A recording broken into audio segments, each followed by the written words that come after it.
얼마 전은 아니죠. 한 1, 2년 지났는데 페이스북이 미국 의회에서 청문회를 했습니다. 혹시 그 내용을 아실 수 있을지 모르겠어요. 페이스북이라는 아주 거대한 IT 기업이죠.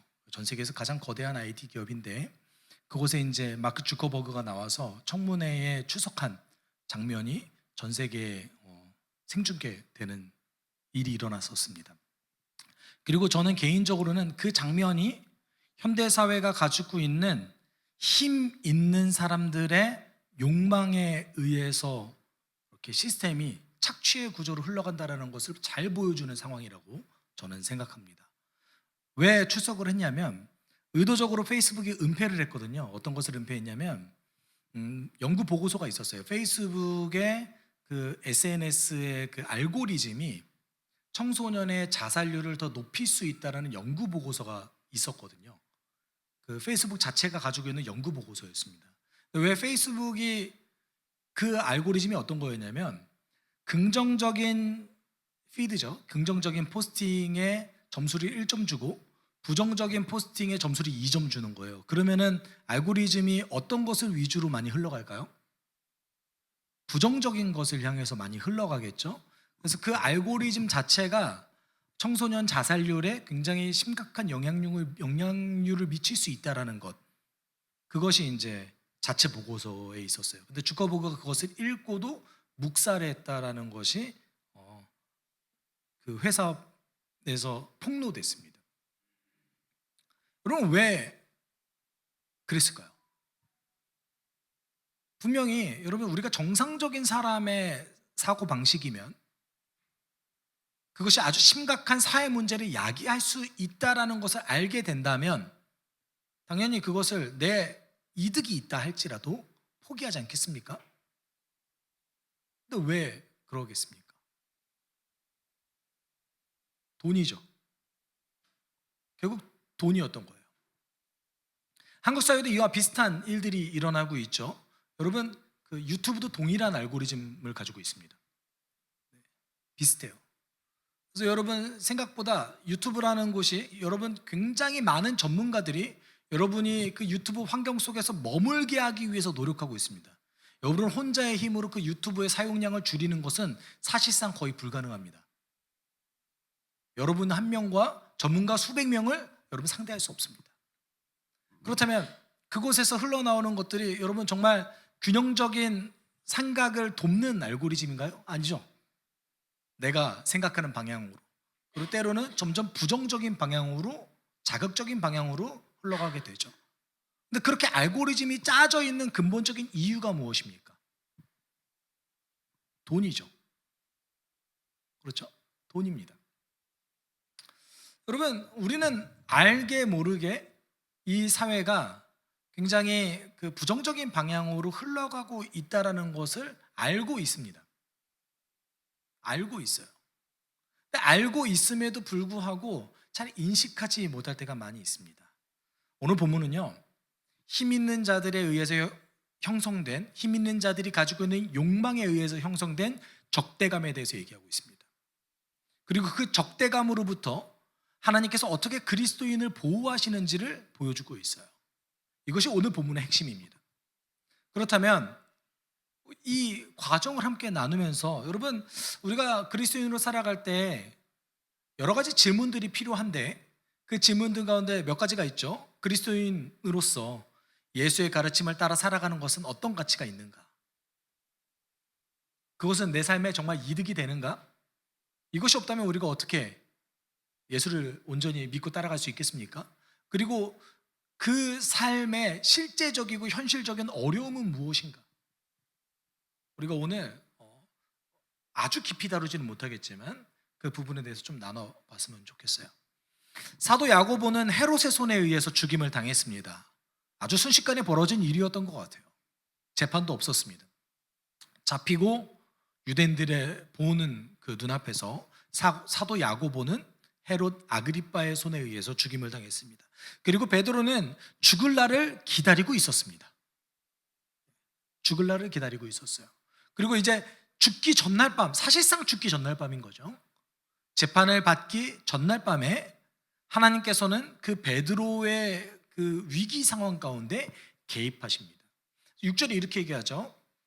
헤롯이 베드로를 백성들 앞에 끌어내기로 한 그 전날 밤이었다. 베드로는 두 쇠사슬에 묶여 군인 두 사람 틈에서 잠들어 있었고 문 앞에는 파수꾼들이 감옥을 지키고 있었다.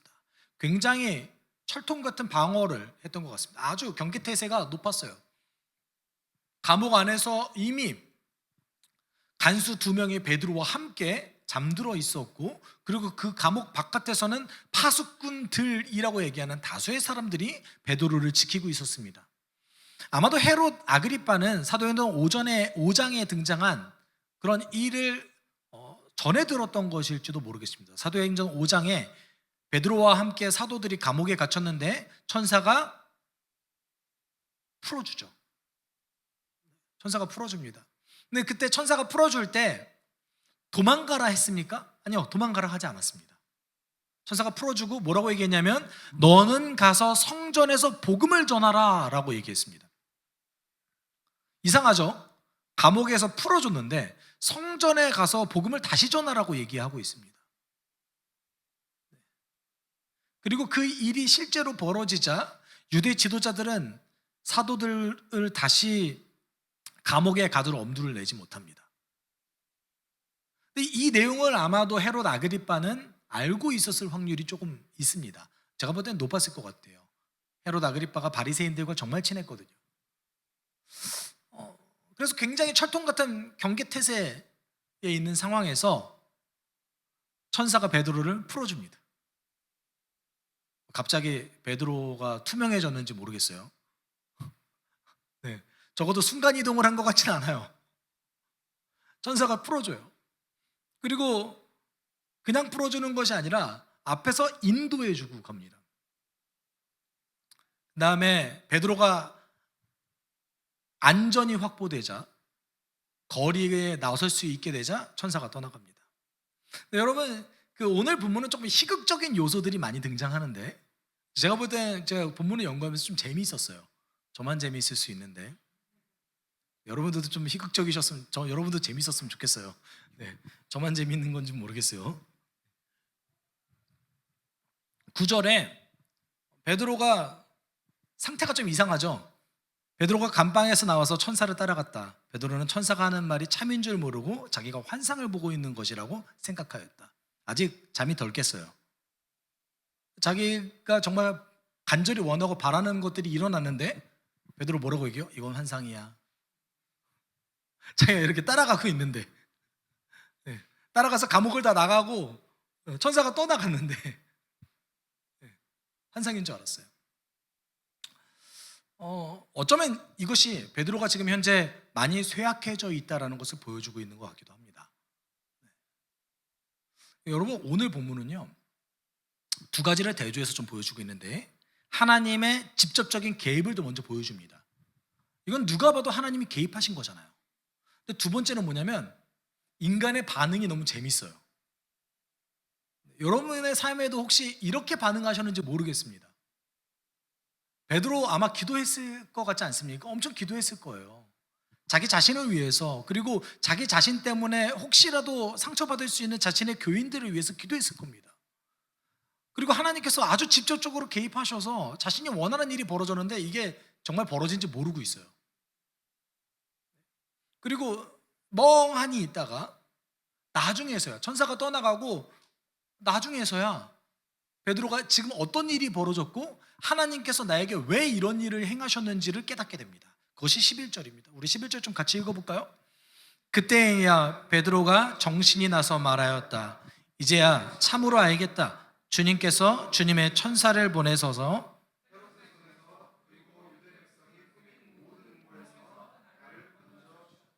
베드로가 감옥에서 나왔습니다.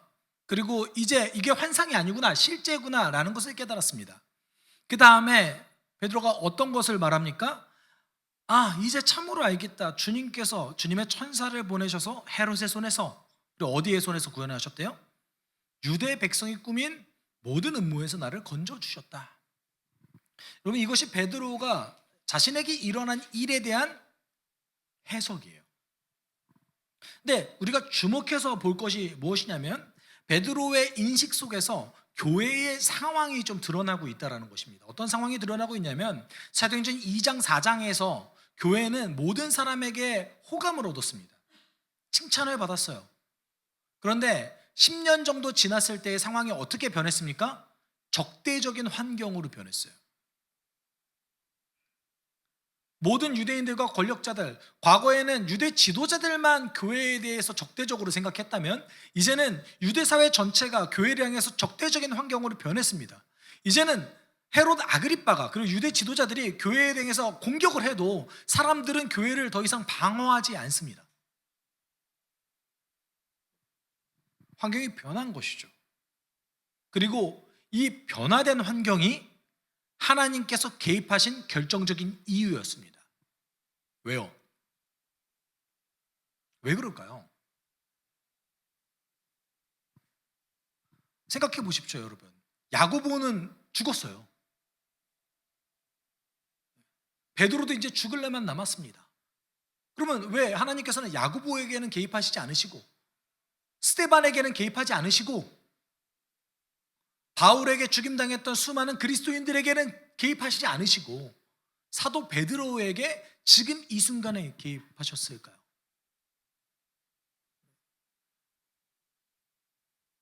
여러분, 우리는 여기에서 한 가지 전제를 둬야 됩니다. 어떤 전제를 둬야 돼요? 필요해서요. 너무 간단한가요? 필요해서요. 왜요? 이 적대적인 환경에서 예루살렘 교회가 무너지면 안 되거든요. 아직 교회는 시간이 필요했습니다. 이제서야 이방인들에게 복음이 전해지기 시작했는데 사도들이 있는 이 예루살렘 교회가 무너지면 안 됐습니다. 그런데 베드로가 죽임을 당하면 교회가 굉장히 힘들어질 가능성이 매우 높습니다. 예루살렘 공동체가 그 힘을 온전히 발휘하기가 쉽지 않은 상황이었습니다. 시간이 필요했습니다.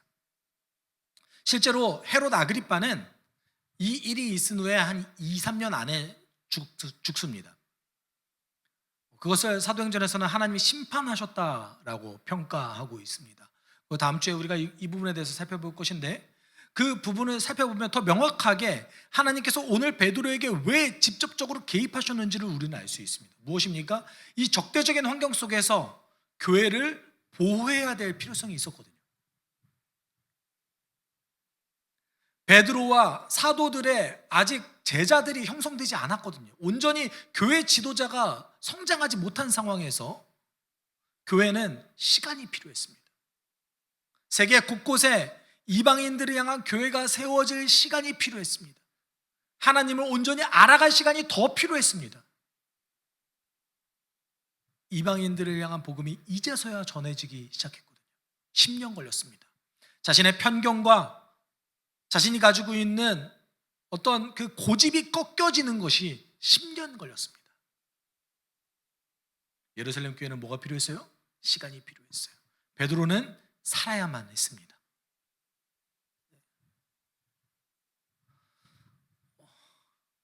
제가 언제나 이제 많은 분들에게 그런 얘기를 하는데 여러분 우리 마음속으로 우리가 가지고 있는 신화가 있잖아요. 어떤 신화냐면 사람 안 변해. 이런 신화 가지고 계세요? 안 가지고 계세요? 보통은 가지고 계시죠. 사람 바꿔 쓰는 거 아니야. 여러분 사람 변하죠. 변합니다. 근데 뭐가 필요합니까? 진리와 공동체가 필요합니다. 바른 진리와 건강한 공동체가 있을 때 사람은 변합니다. 근데 바른 진리와 건강한 공동체가 있었던 예루살렘 교회의 성도들이 변하는데 몇 년 걸렸어요? 10년 걸렸어요. 우리도 한 10년 보죠. 좀 빨랐으면 좋겠는데 여러분 이 적대적 환경이 하나님께서 베드로를 살리시는 가장 결정적인 이유였어요. 그럼 우리는 살펴봐야 돼요. 모든 사람들이 교회를 향해서 호의적이었던 이 예루살렘 유대 사회 속에서 왜 사람들은 교회를 향해서 적대적으로 변했을까요? 교회가 잘못했을까요? 베드로가 잘못 살아서요? 또는 우리가 보통 뉴스에서 요새 종종 보이는 어떤 목회자의 비위 사실이 드러나서 그랬을까요? 성도들이 이제는 매너리즘에 빠져가지고 더 이상 이웃을 섬기지 않고 서로를 사랑하지 않게 되었을까요? 그런데 사도행전을 보면 그렇지 않은 것 같아요. 여전히 사도들은 예수 그리스도를 목숨을 걸고 따라갔고, 여전히 성도들은 어려움 가운데에서도 서로를 사랑했습니다. 그런데 왜 교회는 변하지 않았는데 세상은 적대적인 환경으로 변했을까요? 여러분, 우리가 이것은 성경을 온전히 읽으면 이해할 수 있는 영역입니다. 왜냐하면 사실은 예루살렘 교회가 모든 사람들에게 칭찬받았던 그 상황이 일시적인 거라고 여겨야 되는 겁니다. 그것이 일반적인 게 아니에요. 그것이 디폴트 값이 아니에요. 그것이 기본값이 아니라는 것이죠. 기본적으로는 예수께서 그리고 사도들이 언제나 뭐라고 얘기합니까? 세상은 교회를 향해서 적대적이다. 세상은 예수를 부인할 것이다, 반대할 것이다, 예수의 가르침에 대해서 적대적으로 대응할 것이다 라는 것을 성경 곳곳에서 기록해 놨습니다. 예수께서 뭐라고 말씀하셨습니까? 너희는 세상에서 환난을 당할 것이다. 그러나 용기를 내어라. 내가 세상을 이겼다. 제자들을 향해서 뭐라고 그러셨습니까? 너무 이상하잖아요. 예수께서 세상을 이겼는데 제자들은 어려움을 당한대요. 왜요? 세상이 적대적이니까요. 한두 번 얘기하셨습니까? 예수께서 내가 평화를 주러 온 줄 아느냐? 너와 너의 가족들이, 너와 세상이 원수가 될 것이다. 여러분, 예수께서 이런 얘기 많이 하셨습니다.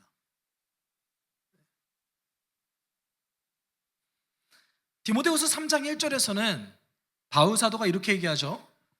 그대는 이것을 알아두십시오. 말세에 어려운 때가 올 것입니다. 그럼 말세 언제일까요? 지금일까요? 아닐까요? 말세가 언제입니까? 그러면 사도들이 살았을 때는 말세일까요? 아닐까요? 한 2000년 됐죠? 네. 2000년 전에는 말세일까요? 아닐까요?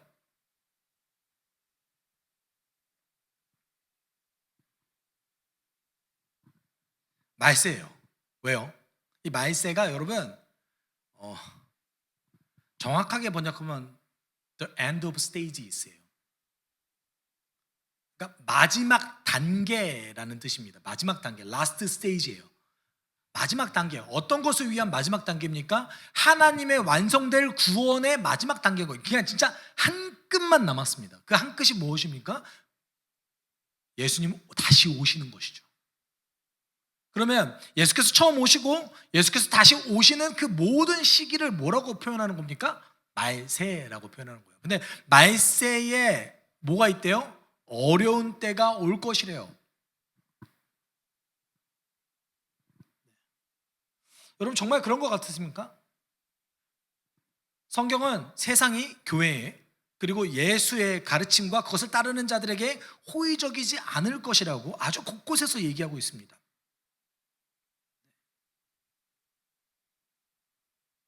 여러분, 이 깨진 세상은 하나님께서 이미 심판과 멸망을 결정해 두신 이 세상은 우리가 태어나는 순간부터 하나님의 심판을 경험하게 만듭니다. 여러분, 우리가 태어날 때 산모는 해산의 고통을 겪고요. 그리고 그 아기는 고통스러운 그 과정 가운데서 태어난 다음에 바로 그 순간부터 배앓이를 시작합니다. 인간은 가장 취약하게 태어나서 가장 취약한 모습으로 죽어갑니다. 여러분, 이 땅은 그리스도인이라 할지라도 하나님의 현재의 이 심판을 피할 수 없습니다. 그리고 이 하나님의 심판이 공존하는 이 세상은, 이 깨진 세상은 언제나 그리스도에 대해서, 그리고 그리스도의 가르침에 대해서 적대적인 환경을 가지고 있습니다. 왜냐하면 힘 있는 자들이 착취하는 구조를 가지고 있었기 때문에 그래요. 교회는 언제나 가장 앞서가는 곳이었습니다. 그런데 그 앞섬이 세상에는 방해가 됐습니다. 여러분, 로마 제국도 착취의 구조를 가지고 있었어요. 계급 사회가 아주 분명한 곳이었습니다. 폭력이 끊이지 않는 곳이었습니다. 전쟁이 끊이지 않아요. 여러분, 로마 황제 가운데서 암살당한 황제가 꽤 있습니다. 왜 암살당했겠습니까? 그 욕망 때문이었던 거죠. 권력자들이 가지고 있는 욕망 때문에 로마 황제들 사이에서도 암살당했습니다. 오늘 본문 속에서 등장하는 헤로드 아그리빠가 통치하던 이 시기의 황제도 암살당해 죽었습니다. 근데 이 착취의 구조를 가지고 있는 로마 제국 안에서 교회는 어떤 걸 행했습니까? 서로 사랑했죠. 자신의 것을 자신의 것이라 여기지 않았습니다. 신분 사유를 뛰어넘어서 서로 함께 공존할 수 있는 공동체를 꿈꿨습니다. 착취보다는 나눔을 먼저 이야기했고, 그리고 악을 악으로 다시 이해는 이해로 되갚은 것이 아니라 약자의 기준으로 선을 행하는 것을 언제나 가르쳤습니다. 이것이 세상에는 방해 요소였던 거예요. 한국 사회는 어떻습니까? 조선에 복음이 처음 들어왔을 때 이 조선 땅에 교회는 전통을 깨는 곳이었습니다. 사회 질서를 파괴하는 곳이었습니다. 제사를 드리지 않는다고, 계급사회를 어지럽힌다고 매우 많은 공격을 받았습니다. 그럼에도 불구하고 교회는 이 땅에 처음 들어왔을 때 교육, 인권, 의료 모든 부분에서 가장 앞서는 곳이었습니다. 그래서 공공의 영역에서, 특히 언론이나 이런 공공의 영역에서 한국의 초기 형성된 교회를 공격하지 않았습니다. 왜냐하면 사회에 도움이 되니까요. 특히 교육의 영역에서는 교회가 없이는 교육이 아예 돌아가질 않았습니다. 그런데 실제 삶의 영역에서 교인들이 들었던, 성도들이 들었던 평가는 무엇이었습니까? 가정의 질서를 파괴하는 자들, 혼자만 깨끗하다고 생각하는 위선자들, 이것이 교인들이 언제나 들었던 말들이었습니다. 삶의 영역에서는 언제나 성도들은 적대적인 환경을 살아가고 있습니다. 여러분, 지금은 다릅니까? 지금은 아예 대놓고 적대적이죠. 그럼 여러분이 이 대놓고 적대적인 사회 속에서 그리스도인을 사랑하는 것도 힘든데 그리스도의 가르침을 온전히 따라가려고 했을 때 여러분들 가운데 있었던 어려움은 무엇입니까? 아마도 여러분이 악을 악으로 갚잡고 선으로 되갚으려고 할 때 세상 사람들은 여러분을 착취하려고 할 겁니다.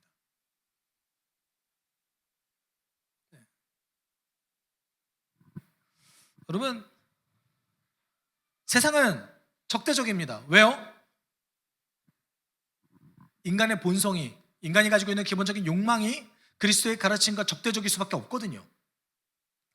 디모데후서 3장 2절에서 5절은 이걸 얘기하죠. 우리 좀 길지만 같이 읽어볼까요? 사람들은 자기를 사랑하며 돈을 사랑하며 뽐내며 교만하며 하나님을 모독하며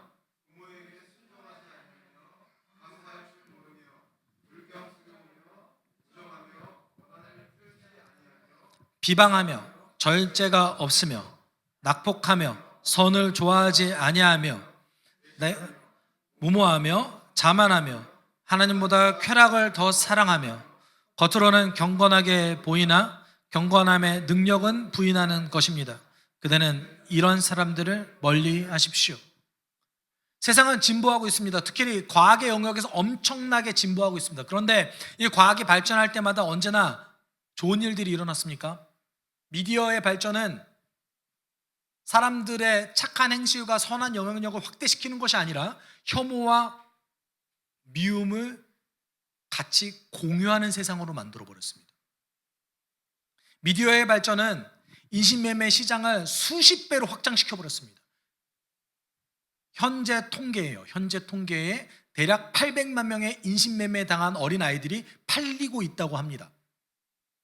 이렇게 결정적으로 기하급수적으로 이 시장을 확대시킨 가장 결정적인 영향을 미쳤던 과학기술 발전이 무엇입니까? 미디어죠. 여러분, 우리 눈으로 보고 있잖아요. 여러분 안 보고 계십니까? 지금 뉴스에 나오는 그 찌양 사건은 미디어가 이 땅 가운데 얼마나 부정적인 영향을 미칠 수 있는지를 보여주는 가장 결정적인 사건입니다. 그런 세상이 앞으로 점점 더 돈을 사랑하게 만들고, 더 쾌락을 추구하게 만들고, 더 사랑 관계를 인간답지 않게 만드는 이 세상이 어떻게 그리스도의 가르침을 적대적이지 않게 여기겠습니까? 여러분, 성경은요, 인생을 걸고 추구할 만한 가치들을 많이 담고 있습니다. 여러분, 3,500년 전에 모세의 오경 가운데 등장한 3,500년 전이에요. 그때 이미 성경은 토지 공개념을 얘기하고 있고 부의 재분배를 얘기하고 있습니다. 가난한 자들에게 가장 위험이 되는 것이 고금리 대출이라는 것을 성경은 분명하게 얘기하고 있어요. 부자의 의무는 이자를 받지 않고 돈을 꿔주는 것이 부자의 의무입니다. 서로 사랑하는 것, 악을 악으로 갚지 않는 것, 인간의 본성을 넘어서서 이상적인 사회를 구축하는 수많은 가치들을 이야기하고 있습니다. 여러분, 2000년 전에 기록된 신약 성경에 남편과 여인에 대한, 남편과 아내에 대한 그 가치관을 보십시오. 지금도 그거 얘기 못합니다.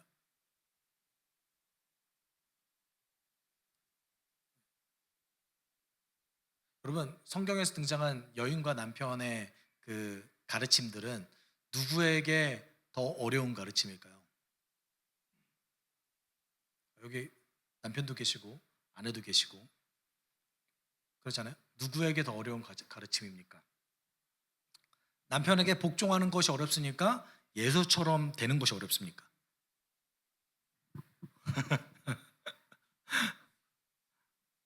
그렇잖아요. 남편에게 요구한 거는 너가 예수의 역할을 하라였어요. 여인에게 요구한 건 뭐였어요? 제자의 역할을 하라는 거였어요. 너무 억울해요. 제자들은 망나니짓 많이 했잖아요. 예수님 말 잘 안 들었잖아요. 제자들은. 뭐가 더 어려운 겁니까? 여러분, 2000년 전에 기록됐습니다. 종을 향한 사상은 어떻습니까?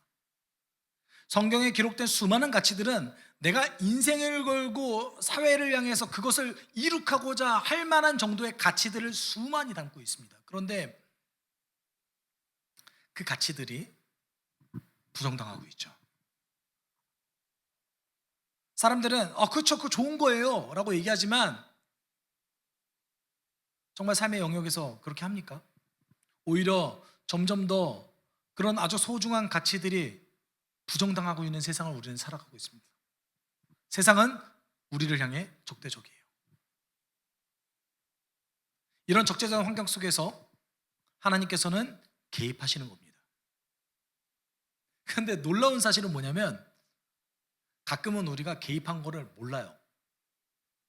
인식하지 못해요. 하나님 개입하셨는데 인식하지 못해요. 오늘 본문 속에서처럼요. 베드로가 감옥에서 풀려나서 성도들이 기도하고 있는 그곳, 마가 요한의 어머니 마리아의 집으로 찾아갑니다. 그런데 그곳에서 어떤 일이 벌어졌습니까? 그곳에서 맞이하는 여종 로데, 이름이 작은 장미란 뜻이거든요. 로데가 베드로를 보고 어떻게 반응합니까? 14절 이렇게 얘기해요. 그 여종은 베드로의 목소리를 알아듣고 너무 기뻐서 문을 열지도 않고 도로 달려 들어가서 대문 앞에 베드로가 서 있다고 알렸다. 이제부터 베드로는 초조해지기 시작합니다. 사람들이 나 보면 안 되는데. 제가 좀 희극적이라고 그랬잖아요, 오늘 본문이. 베드로한테 문도 안 열어주고 바로 사람들한테 달려가서 베드로가 왔어요 라고 얘기했어요. 여러분, 그랬더니 사람들이 그 말을 믿습니까? 안 믿어요. 야, 거짓말하지 마. 그런 일이 벌어질 리가 없어. 베드로의 천사가 왔겠지. 여러분, 베드로의 천사가 왔다는 말이 도대체 뭔 말이에요? 베드로 죽었다는 얘기예요. 왜냐하면 그 유대인 랍비 문헌에 보면 우리가 가지고 있는 그 수호 천사의 개념을 갖고 있었거든요. 베드로의 천사가 왔겠지. 그러면 더 이상 지킬 베드로가 없다는 얘기잖아요. 지금 여러분, 이 사람들이 모여서 왜 기도하고 있어요? 복 달라고? 왜 기도하고 있어요? 베드로를 위해서 기도하고 있는 사람들이 베드로가 풀려났다니까 안 믿어요. 아니, 가서 보지. 그 집이 얼마나 멀다고, 대문이 얼마나 멀다고, 궁궐에 사는 것도 아니고 가서 확인하면 되지 뭘 논쟁을 하고 있습니까? 근데 가서 확인했어요. 확인했더니 그때 어떤 일이 벌어지고 있었어요? 그동안 베드로가 죽고 문을 두드리니 사람들이 문을 열어서 베드로를 보고 깜짝 놀랐다. 베드로가 지금 굉장히 초조해하고 있어요. 열어줘. 사람들이 다 보면 안 돼. 희극적이지 않아요? 저 혼자서 제가 이걸 재밌게 표현하고 유머러스하게 표현하는 사람이었으면 좋겠는데 제가 그런 재능이 없어서 저 혼자서 이렇게 설교 준비하다가 낄낄대면서 막 웃었어요. 너무 웃기잖아요, 이 상황이. 네. 여러분, 왜 인식하지 못했을까요? 이들은 베드로를 위해서 기도했어요. 자신들에게 간절히 원하는 일들이 자신의 삶 가운데 벌어졌는데 인식하지 못해요. 여러분, 하나님의 은혜가 이런 것 같습니다. 그래서 언제 인식하게 돼요? 시간이 지난 다음에 내가 고통 가운데 어려움 가운데 있을 때 잘 인식하지 못하다가 시간이 지난 다음에 어떤 걸 인식합니까? 아, 그때 하나님 나 보호해 주셨구나. 아, 그때 내가 사실은 내가 그리스도인으로 살아남기가 쉽지 않은 환경이었는데 하나님께서 나를 보호해 주셨구나라는 것을 그제서야 인식하게 되는 것이죠. 여러분, 이것이 하나님과 우리의 차이인 것 같습니다. 하나님은 우리를 보호하세요. 특별히 이 적대적인 환경 속에서 하나님은 우리에게 개입하십니다. 왜 하나님이 여러분을 지금 이 순간에 살려주시는 것 같습니까? 왜 하나님이 여러분에게 지금 이 순간에 마음을 감동시키고 여러분이 할 수 없는 일에 대해서 동기부여가 되고, 그리고 솔직히 그리스도의 가르침 정말 따르고 싶으세요? 여기 여성분들 계시는데 예수님이 여러분의 삶의 이상형입니까? 남편으로 삼고 싶으세요? 예수님 사랑한다면서요. 어디 집도 절도 없고 거지 같은 12명 맨날 끌고 다니고 돈도 못 벌어오고 그렇지 않잖아요. 제 말이 틀렸나요? 여러분, 우리는 성령대로 살아갈 때 불편함이 있습니다. 그런데 때때로 하나님께서 우리를 보호하셔서 그 불편함을 넘어서서 그것을 할 수 있는 은혜를 주십니다. 여러분, 어떻게 그것이 하나님 은혜가 아닐 수 있습니까? 저는 저 자신을 보더라도 전 그거 기적적인 것 같아요. 여러분, 이렇게 적대적인 환경을 살아가는 우리들은 항상 어려움에 부딪힙니다. 우리가 선을 향하며 살아가려고 했을 때 사람들은 아까 앞서 말씀했듯이 우리를 착취하려고 합니다. 그것을 너 잘하는구나 이렇게 보지 않아요. 남이 우리와 관계없는 사람이나 우리를 칭찬합니다. 여러분과 관계 있는 직장 상사들은 절대 여러분을 착취할 겁니다. 아마. 그리고 그런 걸 너무 많이 경험하시지 않으셨어요 이미? 사람은 지치잖아요. 선을 향하면서 살아갈 때 지치잖아요. 그때 우리 가운데 우리는 두 가지 선택으로 몰리게 됩니다.